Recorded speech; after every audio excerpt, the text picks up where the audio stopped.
Welcome to Scanner School. This is session number 146 of the podcast, Ask Scanner School number 25, where I answer your questions. Before we start this week's podcast, I'd like to take a moment to thank our Patreon supporters. Patreon is a month-to-month sponsorship platform. We have 3 different support tiers, each with different benefits. But the most valuable tier is our $5 a month tier.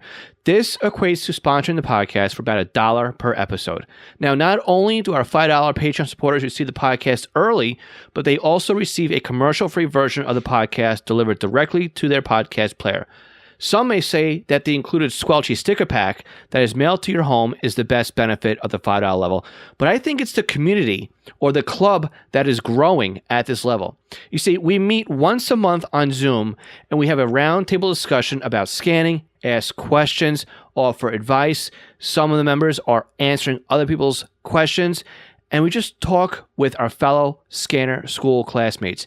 This is an exclusive group for our $5 Patreon members. Now, again, if all this wasn't enough at that level, you'll also receive discounts to upcoming Scanner School courses and offerings. Now, you can help support Scanner School by going to www.scannerschool.com/Patreon or www.scannerschool.com/support. Now, I'd like to thank all of our Patreon supporters at all levels, and they are Buzz Gold, Chris Parrish, Craig Harper, Dan, Ed Walsh, Eddie K, Edward Dufour, Glenn Bryden, Guy Lee, James Felling, James Peruta, Jeff Block, Jenny Taylor, Jim Heinrich, John Goldenberg, Ken Newberry, Kenneth Fowler, Kevin Zwicky, Mark Thompson, Mark Beebe, Michael Kroger, Paul Teal, Raymond Hill, Richard Armstrong, Ronnie Bach, Sal Marandola, Signals Everywhere, Tim Mazza, and William Arcand. Now let's start the podcast. Welcome to the Scanner School, a podcast dedicated to the scanner radio hobby. Class is about to begin. Here is your host, Phil Lichtenberger. Welcome to Scanner School. This is session number 146, Ask Scanner School, volume 25. Hey everyone, my name is Phil Lichtenberger, and my amateur radio call sign is W2LIE. Now, if this is your first week joining us for class, or you're a weekly listener, let me just say, welcome to this week's podcast. This week, we are answering your questions right here on the podcast. And if you're catching us live on the day this podcast releases, which would be the first Tuesday of October 2020, you can also catch us tonight on both YouTube and Facebook. We'll be answering even more questions and maybe even doing a couple of screen shares. So be sure to check us out over there. Now, again, you can go to scannerschool.com/YouTube or even scannerschool.com/Facebook will take you over to one or the other groups. Now, again, if you are a Patreon extra credit or $5 a month member, you'll also be able to join us not only for the Q&A session, but also for a roundtable discussion, a special Q&A session, et cetera, with you guys that lasts for another 45 minutes or so after the live Q&A session ends. So if you haven't yet joined us over there at Patreon, you can go to scannerschool.com/support or even scannerschool.com/Patreon. Now, again, if you're a subscriber over there at Patreon, make sure you check the bulletin board for this month's Zoom meeting for the meeting tonight. All right. So how do you ask a question to be answered here on Ask Scanner School? Well, you have a couple of different ways, and they all are pretty much outlined for you at scannerschool.com/ask. The best ways are to leave me a voicemail. We've got 2 options for that.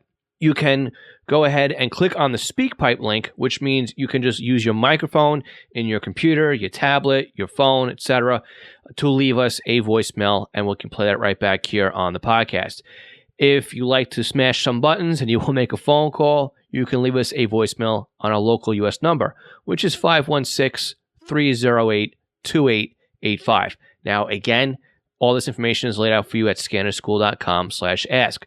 But the trick here is if you leave me a voicemail, you are in the running for a free 1-hour tutoring session. Now, if you prefer to leave me a voicemail or some other type of text, you can do so. Again, there's a form you can fill out over at scannerschool.com/ask where you can submit your question. Or if you get any emails from me, like if you sign up for my email newsletter, I'll reach out to you and send you a welcome notice and ask you there if you have any questions as well, and you can respond to them. And I try my best to answer them live, but most of them are tabled for a answer over here on the podcast, although I do read all the emails that come in. So let's jump right into our very first and only question that came in via voicemail this month. So Jim, I'm going to hand it over to you, and I'm going to say congratulations on automatically winning this week's or this month's Ask Scanner School free tutoring session. Jim, go ahead. Hi, Phil. Jim Heinrich here. My question has to do with a preamp or an amplifier in my scanner shack. I have a disc cone antenna in the attic of my house, and I run coax down through the wall into a amplifier. And then I run splitters off of the amplifier to feed my base scanners. I seem to have very good results with it, but I wonder, what am I doing right or wrong by using that? Is there a better alternative? Am I only getting a little bit of gain by using that? I'm interested to know how I can make my reception as best as possible. Thank you.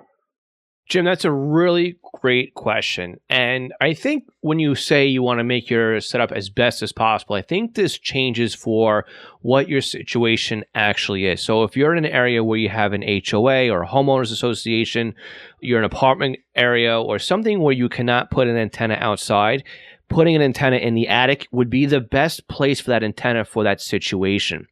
Now, if you do have the ability to put an antenna outdoors, that is the best way to do it, right? And the higher, the better. Now, I'm saying you need to put a tower outside in your backyard or something like that, but 5-10 foot mast, something on the highest peak of the house is usually the best idea that you can do off the chimney and those kinds of things. Now, don't think I'm picking apart what it is you're telling me here. I think that everybody's setup is probably the best for what they can do. Either, it falls under how comfortable you are with installing the hardware, what your limitations are as far as real estate and location, budget constraints, right? And again, a lot of us all start somewhere. When I started with the scanning in my house after I moved in, your setup was pretty much identical to what I had and still have set up here as a fallback antenna. I have a disc cone antenna that is standing on the floor in my attic. I have, cringe here, RG6 coax that I ran from the antenna through down. I just basically followed the vent pipe for the plumbing stack, right? Because there's a gap in the wall there. So I was able to fish the RG6 down through there into the basement. I ran it over with my scanner. I plugged it into a preamp, and then it went into a splitter, and then it went out to the scanners. So there's nothing wrong with that if that's what you have to deal with. But over a couple of years, I've cleaned things up and learned some things along the way. And I'm going to tell you what some of those things are right here, right now. So the first thing we want to do is we want to put the antenna outside, right? If we can't do that, that's fine. Your coax, though, is really where you want to invest the most amount of money, because good coax is going to save you the signal, and bad coax is going to attenuate the signal and really give you a lot of loss. And coax loss is measured over per 100 feet. So the longer your run is as well, the more loss you're going to have in coax. It's think about it like as far as running water through a hose kind of thing, right? The more constricted the hose is, the harder it's going to be to get that water down through the hose. I've compared resistance in the past to like when you have hair stuck in a shower drain, right? I mean, there's been times when the water slows down and you snake it out, and all of a sudden cousin it comes pulling out of the shower drain. And again, once you open it up and the water flows through, think of that as your coax, right? The better the coax, the better that the water can drain out, the more water can go through, less resistance. And we're going way off in the wrong path here, but that's the thing. I recommend coax is really where you want to spend the money if you can do so. LMR 400 is what I recommend, and it's not cheap. You're looking about $1 a foot here. Now, let's go back up to your antenna. If we can put it outside, we want to put it outside. If we're going to put a preamp in there, we're going to want to put the preamp at the antenna. The reason why we want to put the preamp at the antenna is because we want to make sure that we are amplifying or we're adding gain at the antenna. We don't want to add gain at the end of the coax run, because all the noise and all of the loss and everything else that's in that line is now going to be amplified. So we're going to take signal from the antenna, we're going to lose some of that through the coax, and we're going to re-amplify that at the bottom with the preamp. You're going to amplify a bunch of noise. So what you really want to do is you want to make sure that at the antenna, that's where your gain is, and that's where you're going to push even more down that coax. So if you do have any losses, you're already starting with more at the top. Okay. The next thing we want to look at is how we're going to split that signal, because you said you're splitting it across multiple scanners. Now, I talked about preamplifiers in episode 29 of the podcast. I talked about coax in session 30, antennas in 28. You can see the pattern here, right? And I even talked about multicouplers in session 33.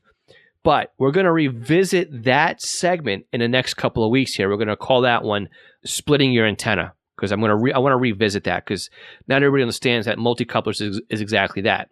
So what do you recommend here? Now, if you're going to split the antennas up, I don't think it's a good idea to use T's or cable TV splitters, because cable TV splitters, while they may cover the frequency band enough, there's loss in there. If you look at the sticker on it, right, if you've got a two-way splitter, you got 3 dB loss. You have anything more than that, it's usually 6 to 9, even higher than that. Or you have a couple of 3 dB losses and a couple 6s on there.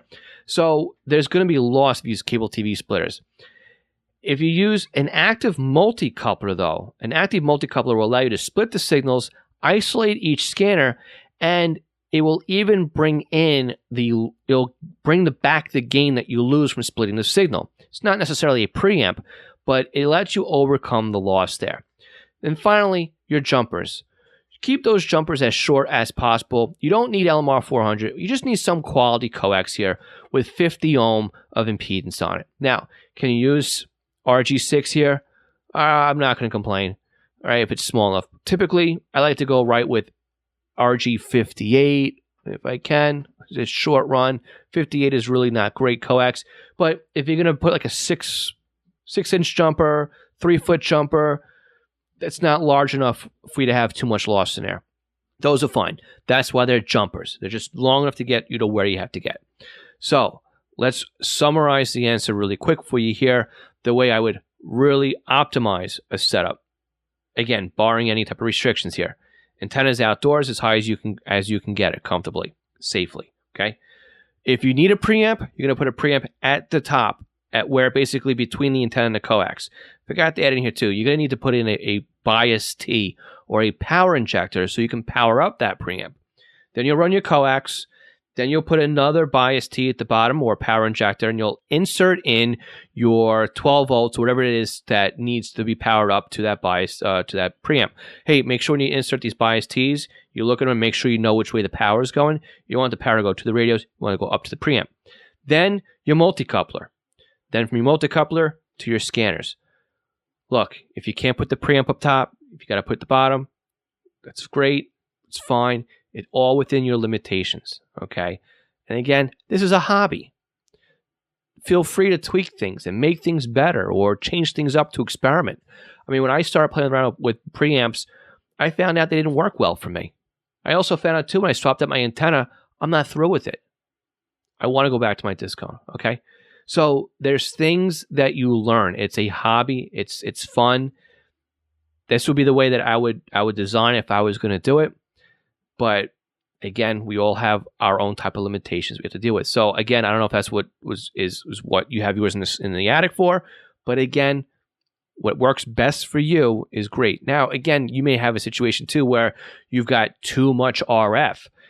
A preamp may not work well for you, especially if you put it outside by the tower. If you're too close to a cell site, if you're too close to an FM transmitter, if you're too close to anything else that transmits, like New York City, or if you something like that, you just got a high RF, noisy RF environment, a preamp can kill your reception. It will overload these scanners. So be careful when you use a preamp. That's what makes it so great, having the bias T at the bottom, or the injector at the bottom, or even you can turn off that preamp if you need to. All right. So hopefully we answered that question. Jim, we could talk about this definitely more detail. If you want to schedule up a tutoring call, we'll reach out to you and let you know how to do that one. And thank you also very much for everything else. Jim, thanks again. And now we'll move on to our next question. Okay, our next question comes in from Kelsey. Kelsey says, I live in Texas and I'm looking for a scanner that will allow us to monitor the Aransas County Sheriff's Department, the Rockport Police Department, and the Fire Emergency Services along with the weather. I prefer a home-based unit, possibly with Wi-Fi, so that I can listen via phones through the scanner while away from the scanner's location. What would you recommend? All right, so this one has a lot going in and out of it in different directions. You did drop Wi-Fi, which pushed me immediately into one scanner, which would be the BCD536HP, because it comes with a Wi-Fi puck. But this may only work well for you while you're in your house. So let's just back up a bit here. Let's look at the zip code you gave me here in Texas, which I didn't announce over the air. We'll go to Aransas County in Texas, take a quick look, and see what it would be that we would need in order to monitor in your area. So the very first thing I am doing here is I am going over to Radio Reference, and I'm clicking at the top, which is into the database. I'm going to Texas. Now, I can use the map, or I can actually use the drop-down list for the counties, which I'm going to do because I have no idea where your county physically is located. So when I am looking through here, I can immediately notice at the top of the screen, or in the body of this, it's very, very, very small here as far as what you have to work with. There's a 4-county coastal bend interoperable system, which is an EDAX standard network. You've got some analog stuff, which is Sheriff's Department, Fire Central, North, South, and EMS dispatch. You've also got Rockport Police and Rockport Fire, which are all on analog. Okay, you've also got Aransas Pass, which is also conventional. It's analog, and it's also on VHF. They have police dispatch and a fire repeater, so I don't know if you're looking for that as well. But let's take a look at this EDAX trunk system here. This is a 4-county EDAX system.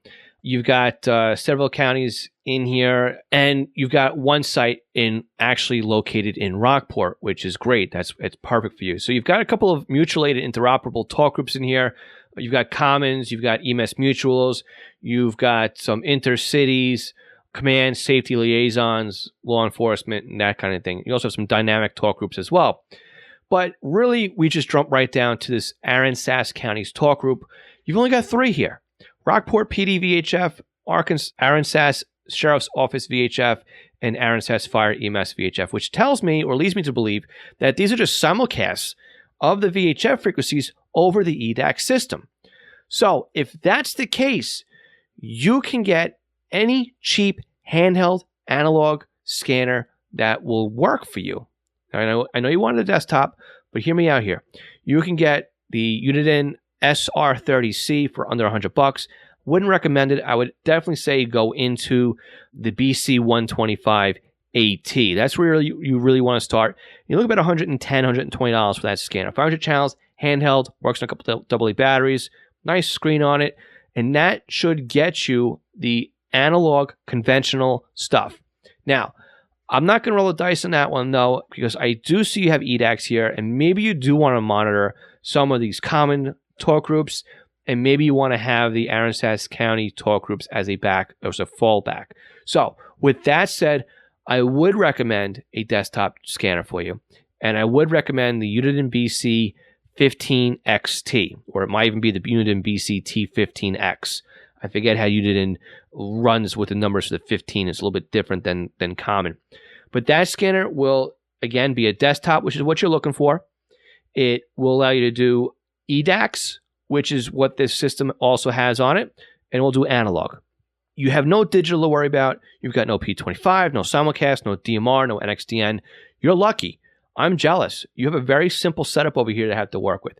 Now, your trick here, though, and your wild card that you're looking for is being able to stream your scanner to your iPhone. Now, the Uniden BCD536HP has a Wi-Fi dongle that comes with it. I believe this is too much scanner for your area, but if you're looking for ease of use, you might want to go this route. It's going to cost you a couple $100 though for this type of radio. However, if you don't attach that to your local network and you take your scanner off of the local Wi-Fi in your home, you can bridge the connection from your scanner to your iPhone. You have to use a Siren app, and the Siren app is a sore subject with many that were part of the Uniden camp at the time. The Siren app was developed for the Home Patrol models, the 536. It was supposed to allow you to use your scanner and stream your scanner to your phone. Android and iPhone. They only developed an iPhone version of this, meaning that anybody here who bought the scanner who had an Android phone was up in arms. I don't believe that Siren was even developed beyond the initial release. So whether or not it's going to be available for use in iOS 14, 15, beyond, who knows? Okay. Let's just consider that a bonus here, that if we actually were able to use it and it still works, that's a bonus. If you connect your 536 to your Wi-Fi network at home, then of course you can use your iPhone on your home network and just connect to it using Siren as well. Roundabout ways of setting this up is you can use software like ProScan, which I would recommend. Now, ProScan will allow you to talk to the BCT15X or the BC15XT, whatever it's called. And you would need to run a serial cable or the USB cable to your computer so you can see the display. You need to run a patch cable from the audio output of the scanner into the input of the computer.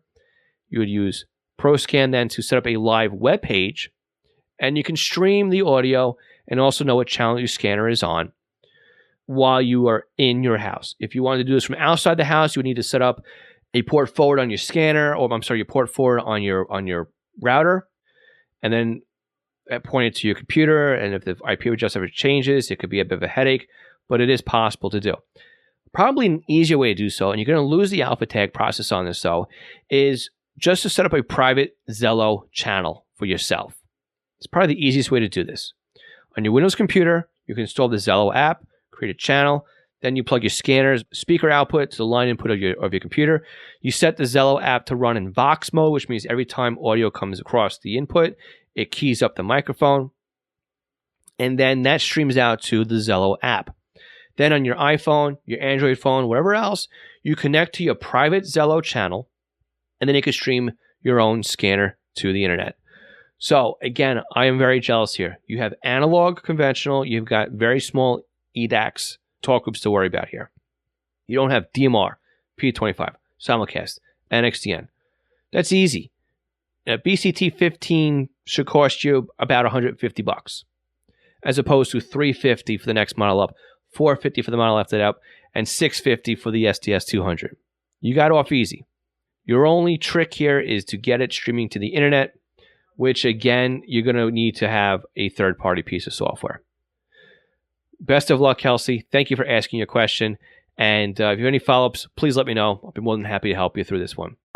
Did you know there are ways to help support the Scanner School podcast that doesn't take any time or any extra money on your part? If you go to scannerschool.com/support, you will find we have several ways that you can continue to do your online shopping and help support us.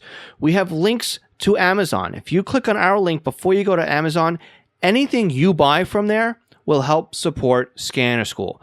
Now, if you're in the market for a brand new scanner, an antenna, other accessories, we have links to Scanner Master, where you can not only purchase a scanner and accessories, but you can also get your radio programmed. And by clicking on our link before you buy, you are helping to support the podcast. Now, if you're in the market for software, we have links to Butel. And if you want something new to you, we also have links to eBay. Again, just go to scannerschool.com/support before you make your purchases, and you are helping to support Scanner School at no additional cost to you. This session of Scanner School is sponsored by East Coast Pagers. Now, East Coast Pagers is one of my online companies, and we are a Unication, Apollo, and Swiss phone dealers serving the North American market. Now, if you're looking for a personal use pager or one for your department, we can get you a quote at the very best prices. So why does a company like East Coast Pagers support Scanner School? I think that every scanner radio user should at least put one pager in their collection of radios. The reason why is very simple. It frees up your scanner to just do scanning, and then you have one radio that's dedicated to your local fire activity. Now, with a pager, you can have voice storage. You can do tone outs. You can keep it silent. You can go back the next day and listen to what you've missed overnight. It's more than you can do with an out-of-the-box scanner. And with today's pagers having multiple frequencies and even having multiple channels in a scan list, like the Unication G1 can do 8 channels in a scan list. It has 64 memory channels, and out of the box, it comes with 11 minutes of stored voice and a desktop charger. The G2s to G5s, they do P25 phase 1 and phase 2 in simulcast environments with stored voice, paging on conventional and P25. Oh, and they're upgradable too to DMR Type 1 and Type 2. They are more rugged than today's consumer-based scanners, And with a pager like a Swiss Phone S Quad, you won't even realize you're wearing one. It'll help keep you informed as to what's going on in your neighborhood. So again, eastcoastpagers.com or contact me directly, phil@eastcoastpagers.com. Do you have a new scanner? You're having problems understanding how it works?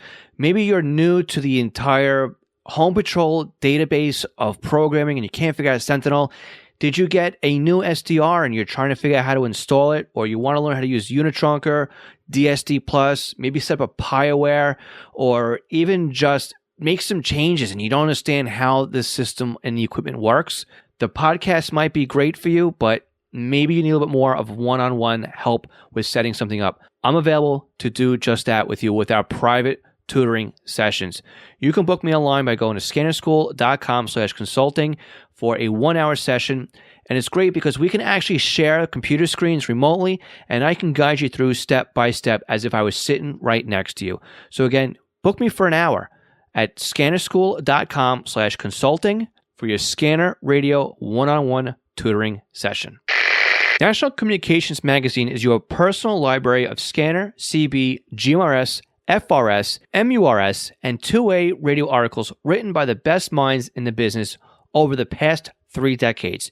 Your NatCom personal online access account allows you to download the newest issues of America's Hobby Radio magazine, as well as back issues too. So visit natcommag.com to download your free sample issues and sign up today. That's natcommag.com for National Communications Magazine. Keith is asking, do you have a scanner that can do P25, phase 1 and 2, and NXDN at the same time? So a scanner that is set up for P25 and NXDN, you're really going to be able to monitor one thing at one time, right? So whatever signal is coming into the scanner is what the scanner is going to let you listen to, right? There aren't scanners on the market that allow you to monitor multiple channels or multiple frequencies at the same time. That's when you want to start going to SDRs and stuff like that.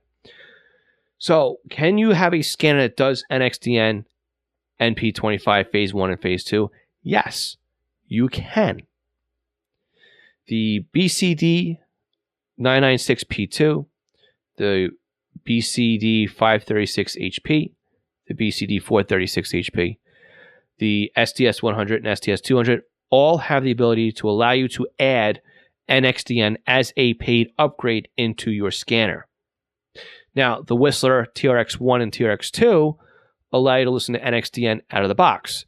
However, they don't trunk NXDN. They basically just scan through the channels and do some internal stuff to make it seem like it's trunking, but it's not. Hey, whatever works. So those are a couple of options for you. So it's all a matter of what it is that you're looking for. Now, do you need to worry about simulcast? Right? Simulcast is basically where you have multiple transmitter locations that key up as a single site. Right? Now, again, let's forget we know about sites here. A P25 site, when you look at radio reference, is not one location. A site is made up of multiple transmitter locations or one transmitter location. These as a pool are called a site. If you've got one transmitter location, that would not be simulcast. If you have 2 or more transmitter locations keying up at the exact same time with the same information, that's when it becomes simulcast. And that's when you have issues with reception on scanners like the 436, the 536, the 996, the P20, 325, the TRX1, and the TRX2. Unless you can eliminate the simulcast, you're going to have a bad time. All right, to take that South Park ski instructor meme. So what would I recommend? It all depends on anything that you need with simulcast. But to get through the door, to answer your question, because this is the only information that you've asked and the information I can answer for you is, yes, scanners are out there in the wild that will do P25 phase 1 and phase 2 and NXDN.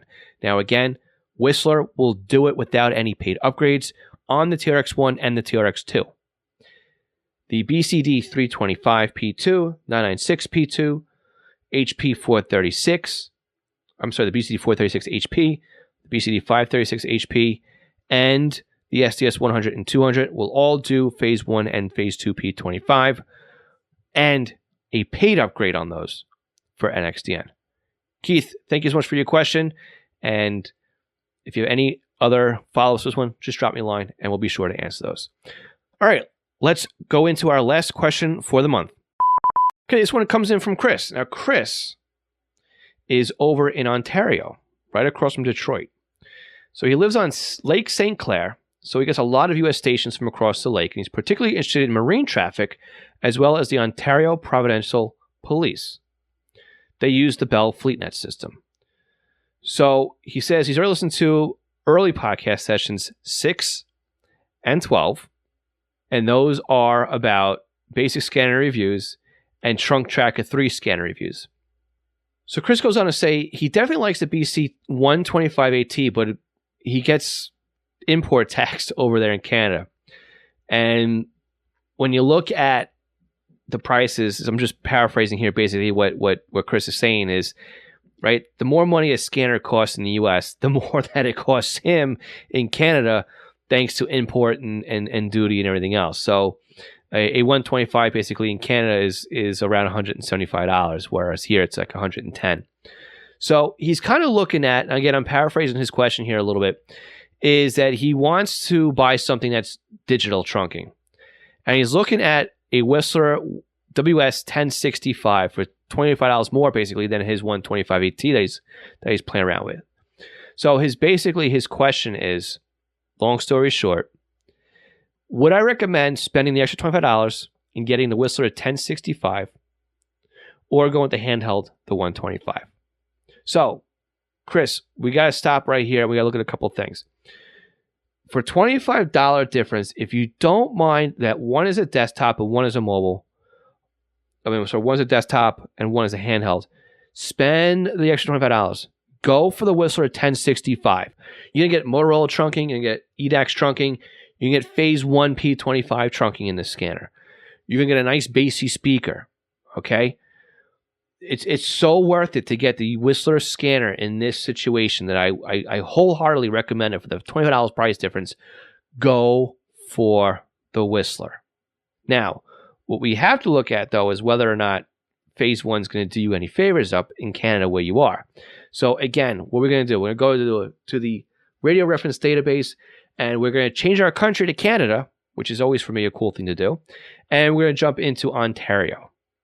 From there, we're going to go into where you are and see what systems are there. When I look at the Bell Fleet Ontario Provincial Government Zone, I know I'm goofing up that word. For some reason, I can't say it, and I'm tired of taking takes on that one. Oh, my editor must be having a fun time with this one. But there's several sites when it comes to this. Okay, there's a whole ton of them here. Now, this is basically a Motorola Type 2 Smart Zone system with digital talk groups on it and analog talk groups on it as well. But here's the great part. If you get the Whistler 1065, you'll be able to monitor all of these in here.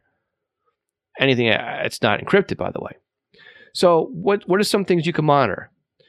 Interagency and common mutual aid talk groups, OPP West regions, OPP Central regions, OPP Highway, OPP Tactical, wide area talk groups, and you're not going to be able to listen to intelligence services at all.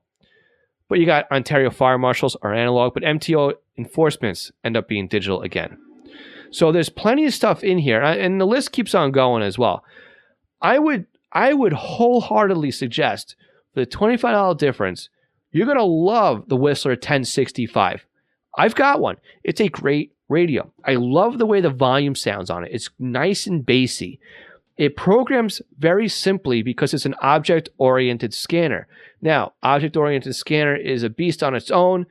I think it's a much easier layout, and ability to program these, I think, is much better. And it also gives you V scanners as well in there. So I would recommend listening to podcast session 136, followed by 140 when it comes to learning how to use Whistler's object-oriented scanning and also their V scanners. I've said it probably 5 or 6 times already, so I'm not going to say any more. What I will say is let me know how you enjoy your new Whistler scanner. Okay, guys, that's that. Chris, thank you so much for asking your question. And again, if you end up with whatever scanner you end up with, let me know. I would love to hear how well that worked out for you. Okay, so how do we do? Let me know. Drop me a line. Leave a comment in the session notes at scannerschool.com/session 146. Now, again, if you listen to this live right now, when it releases the first Tuesday of the month, don't forget to join us on our YouTube and Facebook live session tonight. Again, details are at scannerschool.com/live or even in the newsletter that comes out, and also a plastered all over our social media. But really the best thing to do is just go to scannerschool.com/YouTube and make sure you click on the bell and subscribe. This way you know when we go live every single month. If you have a question for Scanner School and you want your question answered here and you want to try and win a free tutoring session, please go to scannerschool.com/ask and submit a voicemail question for us, and we'll put you in a running for our free tutoring sessions. If you want a tutoring session on your own, you go to scannerschool.com/consulting and you can just hire me right for the hour. It's very affordable and very cheap. I've been doing it quite a bit. I sit down on Zoom with you and we do a screen share, and I can walk you through whatever it is that you see on your screen. It's a great way. And I think a lot of people now are more comfortable doing Zoom than any other time now because of this whole COVID thing. So it's a great way to share information. So again, make sure you subscribe to the podcast. Take out your podcast player, click subscribe, share this podcast with somebody in the Scanner Radio community. It's the best way to make this podcast grow. And if you like it, share us, leave us a review. And with that, I'm going to say thank you so much for listening. Maybe I'll see you guys tonight. This is Scanner School. We answer every single one of your Scanner Radio questions. We'll catch you all next week. 73, everyone.